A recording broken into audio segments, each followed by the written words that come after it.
और लाहौर कलंदर वाले, मुझे तो ये लगता था ये इसलिए मुल्तान सुल्तान से हारे थे ताकि पेशावर ज़ल्मी से जीत कर फिर मुल्तान सुल्तान से फाइनल में जीता जाए। आज की इस पुरमसरत वीडियो में हम बात करेंगे लाहौर और पेशावर ज़ल्मी के मैच के बारे में, साथ ही ग्राउंड में सोते हुए जिमी नीशम के बारे में, इसके साथ साथ पाकिस्तान के वो होनहार चोर जिन्होंने मोबाइल तो चोरी कर लिया लेकिन उसके साथ उसकी अहम एक्सेसरीज छोड़ गए। लेकिन इस पे बात करने से पहले ये लाइक का बटन और सब्सक्राइब का बटन जो नीचे दिया गया है इसको छू लें, आपको करंट बिल्कुल नहीं मारेगा। लाइक और सब्सक्राइब जरूर बनता है। बात करें आज अगर लाहौर और पेशावर ज़ल्मी के मैच के बारे में, तो पेशावर ज़ल्मी में बाबर आजम और सैम अयूब आए जब क्रीज पे। सैम अयूब ने स्टार्ट अच्छा किया लेकिन एक जमान खान की बेहतरीन किस्म की बॉल पे इन स्विंग होते हुए आउट हो गए।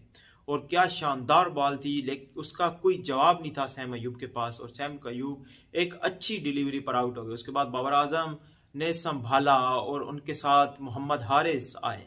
मोहम्मद हारिस वो खिलाड़ी हैं, पाकिस्तान की टीम में अभी शामिल हैं और पाकिस्तान के लिए दोबारा से खेलेंगे, लेकिन उन्होंने जो इम्पैक्ट क्रिएट किया है इस मैच के अंदर या इस पूरे टूर्नामेंट के अंदर, अगर पेशावर ज़ल्मी ने एसिड्स दिए हैं इस मरतबा पाकिस्तानी टीम को, तो वो बॉलर्स नहीं दिए जो कि हर पीएसएल में हमें हर टीम देती रही है, बल्कि इस दफ़ा पेशावर ज़ल्मी ने बैटर्स दिए हैं और आम बैटर्स नहीं दिए, बल्कि वो बैटर्स दिए हैं जो कि वर्ल्ड क्लास और प्रेशर सिचुएशन में खेलने के काबिल हैं। जिस तरह मोहम्मद हारिस हो गए, इसी तरह सैम अयूब हो गए, उसके बाद हसीबुल्ला हो गए।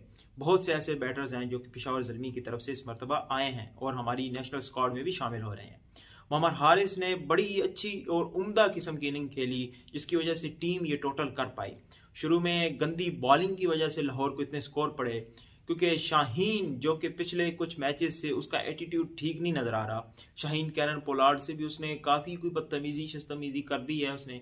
कैरन पोलार्ड ने 3 छक्के लगाए हैं और 3 छक्के लगाने के बाद अगर तुम उसकी विकेट ले लेते तो ये ज़्यादा अच्छा था, बजाय इसके कि तुम उसको कोई पता नहीं अब बेन स्टोक की गालियाँ निकाल रहे थे या कौन सी गालियाँ निकाल रहे थे। बहरहाल ये अच्छा नहीं था। आज के मैच में भी उसका पूरा दिल था कि हारिस को कहीं गिट्टों पे मैं गेंद मार दूं, बॉलिंग करते हुए नहीं बल्कि थ्रो फेंकते हुए, ताकि इसके को मैं पाँव एक हाथ तोड़ दूं, ये मुझे मार क्यों रहा है छक्के। और हारिस ने आज एक मरतबा फिर नंबर 1 T20 बॉलर को ऐसे धोया, यानी आप ज़ल्मी ने एक प्लान बनाया हुआ था कि राशिद खान को नहीं छोड़ना, और अगर राशिद खान को विकेट मिल गई तो वो विकेटें ले जाएगा, जिसके ऊपर यही हुआ। बाबर आजम आउट हुए और उसने बाबर आजम की विकेट ली और फिर विकेट लेना शुरू कर दी उसने। फिर टॉम कॉलर कैडमोर की उसने विकेट ले ली, लेकिन मोहम्मद हारिस एक तरफ जमे रहे, खेलते रहे और टीम के स्कोर को उन्होंने 170 से ऊपर पहुंचा दिया।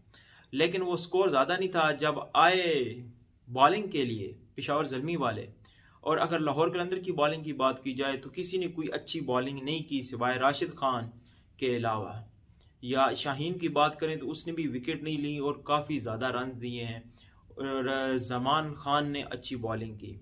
और अगर बात करें अब लाहौर कलंदर की बैटिंग की, तो फ़खर एज़ यूजुअल, अगर वो होते उनका कोई कैच एक का ड्रॉप हो जाता तो वो आगे चल सकते थे, लेकिन वो विकेट आउट बोल्ड हुए और बड़ी ही ज़बरदस्त किस्म की बॉल पे बोल्ड हुए और आउट हो गए एक मरतबा। फिर सलमान अरशाद को आज रन बहुत ज़्यादा कंसीड हुई है, जिसकी वजह से पेशावर ज़ल्मी आज हारी है, या आमिर जमाल को कंसीड हुई है। उसके बाद लाहौर कलंदर की बैटिंग लाइनअप ऐसी लड़खड़ाना शुरू हो गई, कभी रन आउट्स हो रहे हैं, कभी कुछ समझ नहीं आ रही थी। लाहौर को समझ नहीं आ रही थी कि हम किस तरह पेशावर ज़ल्मी को अपनी विकेट्स दें और हारें, लेकिन ये तो कुदरत का निज़ाम था कि कभी कीपर के हाथ से गेंद निकल जाती थी या कभी बैड थ्रो होने की वजह से वो बच रहे थे। लेकिन बहरहाल लाहौर कलंदर थोड़ी आगे चलती गई, फिर सैम बिलिन को एक ज़बरदस्त किस्म के यार्कर के ऊपर आउट किया, लेकिन गेम के अंदर वहां से वापस नहीं आए। उसके अलावा शुरू से ओपनिंग से ले के आखिर तक ताहिर बेग जो खड़े रहे, उन्होंने काफ़ी ज़्यादा इम्पैक्ट क्रिएट किया गेम के अंदर। हालांकि उन्होंने एक इनिंग जल्दी नहीं खेली थी, स्ट्राइक रेट उनका बेहतर नहीं था, 122 का स्ट्राइक रेट था, लेकिन जो इनिंग उन्होंने खेली उसके साथ फिर डेविड वीज और सिकंदर 14 बॉलों पे जो 23 रन बनाए, वो लाहौर कलंदर के लिए बहुत ज़्यादा इंपॉर्टेंट थे और आखिर में आके उन्होंने मैच जितवाया।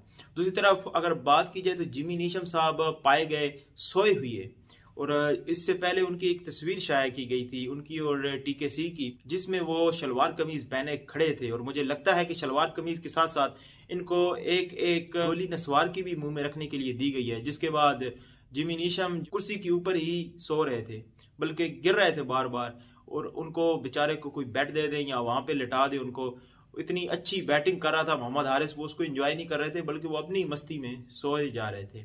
इसी तरह थोड़ी सी ऑफ कलर लगी आखिरी ओवर्स में पेशावर ज़ल्मी, जब उनको लगा कि हमारे हाथ से मैच जा रहा है। लेकिन बाबर आजम ने बहुत अच्छा टूर्नामेंट किया। साइमन डोल ने कोई अल्फाज कहे थे उनके खिलाफ, जो कि सेल्फिश हवाले से कुछ अल्फाज कहे थे, उसके बाद वो उनके साथ बैठे।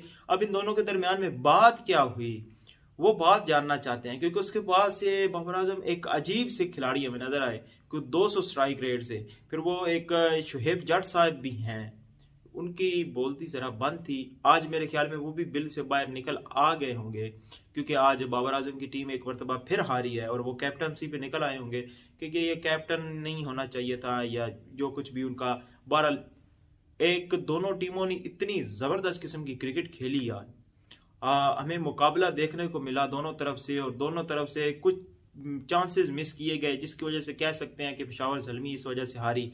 रन आउट्स के कुछ चांसेस मिस हुए और एक कैच भी मिस हुआ, तो इस वजह से भी पेशावर ज़ल्मी की हार बनती थी। लेकिन ओवरऑल जो आज क्रिकेट देखने को मिली वो काफ़ी अच्छी थी। और लाहौर कलंदर वाले, मुझे तो ये लगता था ये इसलिए मुल्तान सुल्तान से हारे थे ताकि पेशावर ज़ल्मी से जीत कर फिर मुल्तान सुल्तान से फाइनल में जीता जाए, क्योंकि पिछली बार भी ये मुल्तान सुल्तान से जीते थे। लेकिन मुल्तान सुल्तान के पास इनएक्सपीरियंस बॉलिंग अटैक होने के साथ साथ वर्ल्ड क्लास बैटिंग है। अगर वो इनएक्सपीरियंस बॉलिंग अटैक लाहौर के ऊपर डोमिनेट कर गया तो फिर लाहौर की बैटिंग लाइनअप ऐसी नहीं है कि वो बहुत बड़ा स्कोर कर सके, क्योंकि अचानक जब विकेटें गिरना शुरू हो जाएं तो आज भी हमने देखा है कि ये बस विकेटें देने के हक में खड़े थे कि कहीं ना कहीं से हमें पता चल जाए कि हमने विकेट देनी किस तरह है, आउट किस तरह होना है। वो तो कोई कुदरत का निज़ाम था कि इनकी विकेट्स गिर नहीं रही थी।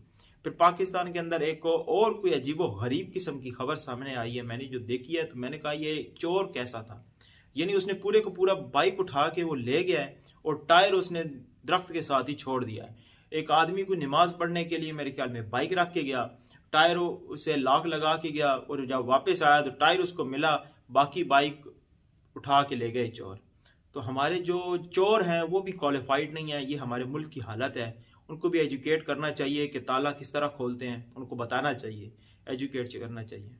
बहरहाल अगर आज की वीडियो पसंद आई है तो लाइक को बटन को दबा दें और सब्सक्राइब को छूते जाएं। See you in the next video, good bye.